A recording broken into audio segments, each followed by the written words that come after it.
Welcome everyone to today's conversation on coaching as a workplace skill.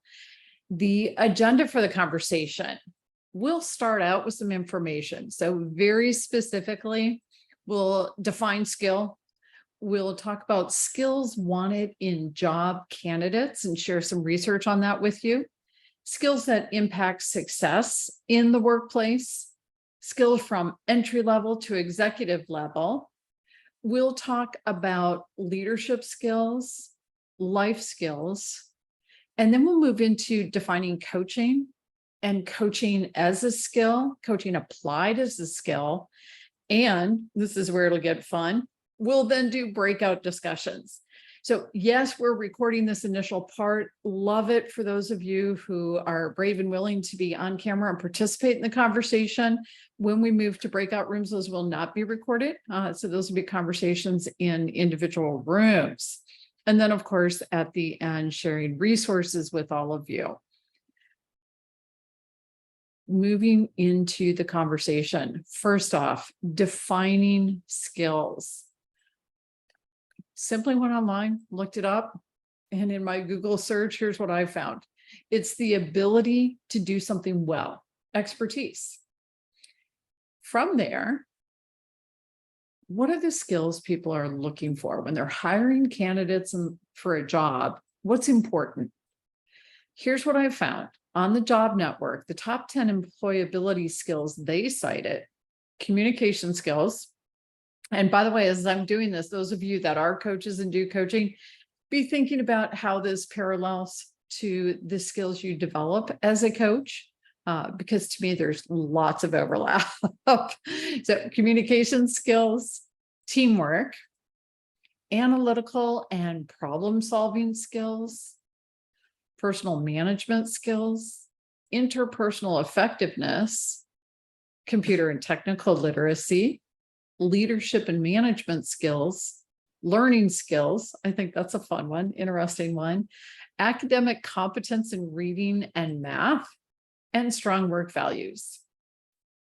A different study, this one was by Bloomberg, said communication skills also, analytical thinking, work collaboratively, strategic thinking, leadership skills, lots of overlap here, creative problem solving, motivation and drive, adaptability, quantitative skills, decision-making, risk-taking, that's a fun one, and then work experience and a global mindset. Entrepreneurship was listed. The National Association of Colleges and Employers did a diagram. And I'll call some things out for those of you unable to look at your screen. First off, leadership was the most in demand, along with the ability to work in a team. Then came communication skills and problem-solving skills, followed by the strong work ethic, analytical and quantitative skills, technical skills, communication skills, verbal, taking initiative, computer skills, flexibility and adaptability, interpersonal skills, being detail-oriented, organizational ability, strategic planning skills, a friendly, outgoing personality, entrepreneurial skills, tactfulness, and creativity. Forbes magazine also did a study on this. As you can see, there's a ton of research on the skills people want. The ability to work in a team structure, the ability to make decisions and solve problems. Those two were equal. The ability to communicate verbally with people inside and outside of the organization. The ability to plan, organize, and prioritize the work. The ability to obtain and process information, to analyze quantitative data, technical knowledge related to the job, proficiency with computer software programs, and the ability to create or edit reports. I love this one, the ability to sell and influence others. And it's funny, I know a lot of coaches say, oh, I don't like selling. One of the webinars we did is stop selling, start coaching. It's a sales conversation is much better when it's a coaching conversation. So that's one of the examples of the parallels that I see. Now, skills that impact success on the job. So this came from dailybirth.com. You can see the link there. And here's what they found: emotional intelligence, ownership, staying calm, openness to feedback, polite assertiveness, decency, integrity. Whoops, sorry, got ahead of myself there. Those are skills in individuals that make a difference in their success when they're in a job. Similarly, and this one was done in money.us news. They said sales skills, transferable skills, the ability to ask. That's interesting. The ability to code, communication skills, interpersonal skills, project management skills, the ability to be a self-starter, the ability to be curious. Love that one. And the ability to drive results. On parade, the ones they said make the difference include the ability to prioritize, working well in teams, organizational awareness, effective problem solving, self-awareness, proactivity, the ability to influence, effective decision-making, learning agility, and technical savvy. I'm curious, as you're listening to me rattle off all these different skills that are sought in candidates for a job and then identified as making a difference in somebody's success on the job, what's coming up for you? And if you will, in the chat box, just a couple of words. What is striking to you about these lists of skills that are sought after and that are indicators of success in the workplace? And while you're doing that, what I'll do is I'll keep rattling, definitely looking for your comments in the chat box. So on our next list, now we're talking about skills that make a difference from entry level to executive level. And this is from Mind Tools. Personal accountability, the degree of collaboration, interpersonal negotiation skills, conflict resolution, people's adaptability and flexibility, the clarity of communications, creative thinking, inclusion, and flat out called it out, coaching and mentoring. Let's see. So I got one comment in the chat box, hoping for more. These skills can be learned. Yes, they can. Absolutely. Every single one of them. The other thing I think about too is, how does this compare to what you know about coaching? I do have another list on skills that impact success in the workplace from Indeed.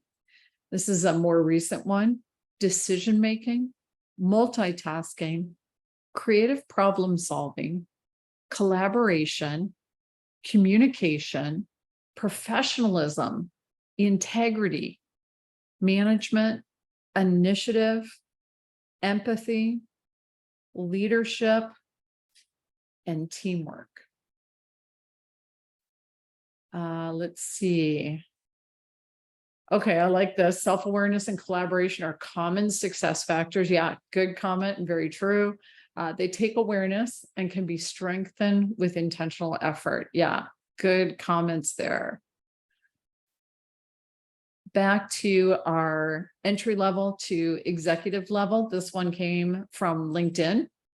Management, communication, customer service, leadership, sales, project management, research, analytical skills, marketing, and again, teamwork. Well, got ahead of myself again. So skills that are making a difference. And there were more comments. Psychological safety is needed for many of the skills, if not all, i.e. openness to feedback, communication, etc. Yeah, and there's an agreement to that comment. A lot of these require great communication skills and attentiveness, active listening with the team. Yeah, absolutely. Good point. And again, to me, it all screams parallels with coaching and all of the things that everybody learns and develops on that journey to becoming a coach. A summary slide, if you will, on these. And I thought this was just pertinent, good. Came from Saba.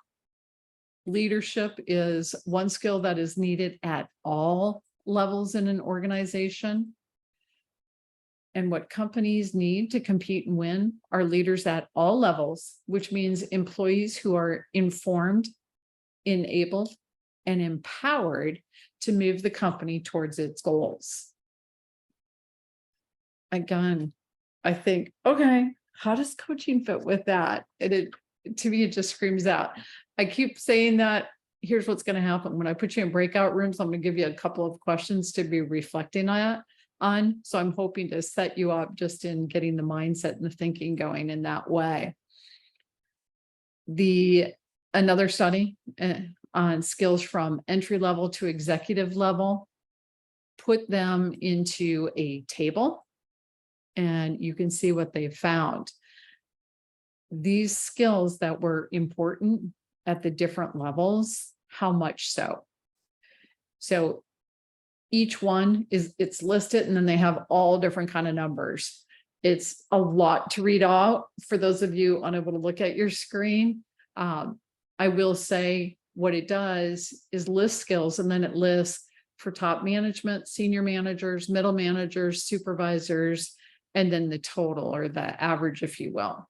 So inspiring and motivating others, displaying high integrity and honesty, solving problems and analyzing issues, driving for results, communicating powerfully and prolifically, collaboration and teamwork, building relationships, technical or professional expertise, develops strategic perspective, develops others, takes initiative, innovates, champions change, connects the group to the outside world, establishes stretch goals, and practices self-development.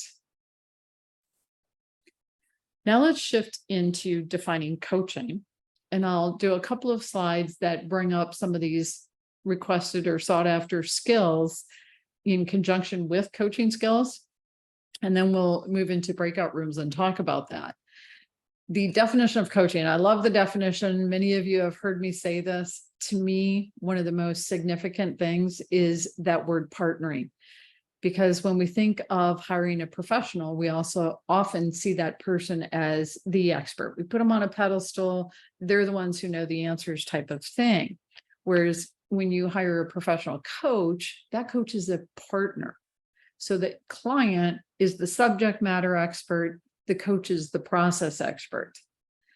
It goes on to say it's a thought-provoking and creative process that inspires people to maximize their personal and professional potential. Even just that definition, to me, matches and parallels with so many of the skills sought after in job candidates, so many of the skills that indicate success. ICF has 8 core competencies. And these 8 core competencies, when developed, to me, are developing many of these sought after skills. So very specifically, in the area of foundation, we have the skill of demonstrates ethical practice and of embodies a coaching mindset. And to refresh on embodies a coaching mindset, that's one that's curious. It also talks about being flexible. So some of the communication, the listening, and somebody's comment in chat box about that too, really paying attention to people. Co-creating the relationship establishes and maintains agreements, cultivates trust and safety, and maintains presence. Communicating effectively, one of the big skills on most of those lists, includes listens actively and evokes awareness. That's the use of the powerful coaching questions. Cultivating learning and growth facilitates client growth. Now, if I take one of the tables from the charts and I put it next to the competencies, and if somebody wants to grab a screenshot of this for when you go into your breakout rooms, to me, there's a lot of parallel in what we learn as a coach in developing our competencies and these sought after skills. Similarly, with the other study, the same concept. I think we can draw some lines or think about it this way. Think about the coach training you did and what you've learned and how that supported you developing some of these other skills that are so effective. Coaching as a workplace skill sets us up to inspire and motivate, function with integrity, supports problem solving, driving for results, communicates powerfully.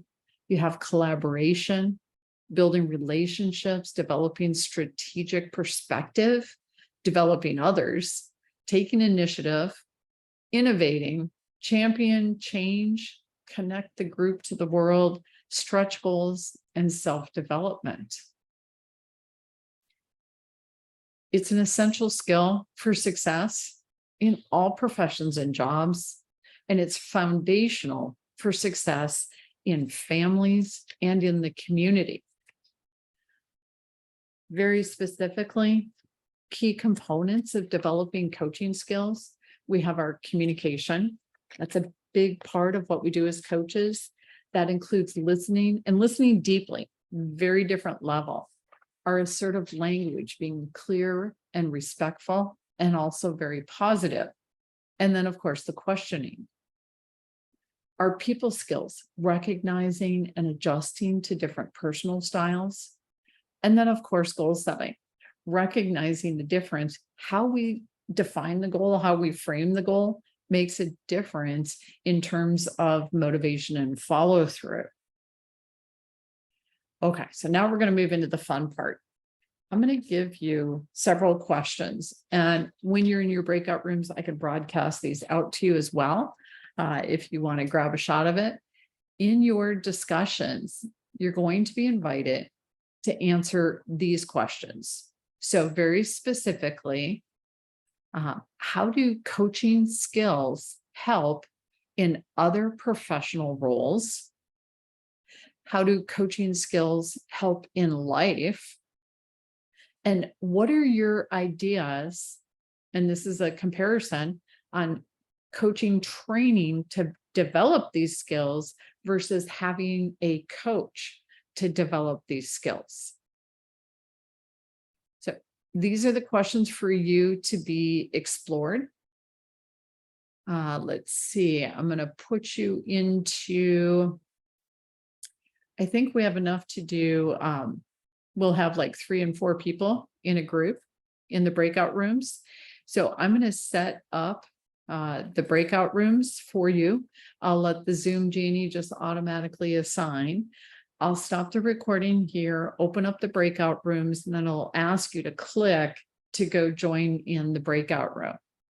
So please be ready to go have some great conversations and enjoy them. All right, I'm stopping